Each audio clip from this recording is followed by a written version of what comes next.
તો હજુ બધા બહુ ખેલ થશે। તો પંચમહાલ જિલ્લાના હાલોલ બાયપાસ પર હેરિટેજ હોટલ સામે આવેલ એક સ્ક્રેપના ગોડાઉનમાં ભીષણ આગ લાગી હોવાની ઘટના સામે આવી હતી। આગ લાગતા જ વિસ્તારમાં અફરાતફરી મચી ગઈ હતી અને થોડા જ સમયમાં આગે વિકરાળ સ્વરૂપ ધારણ કર્યું હતું।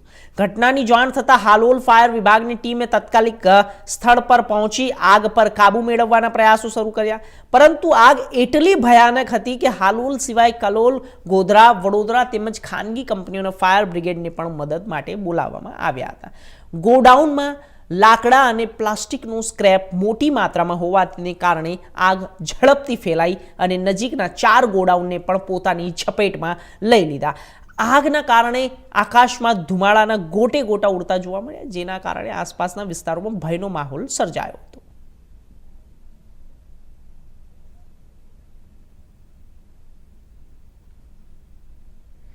ગીર સોમનાથ જિલ્લામાં જ્યારે એસઓજી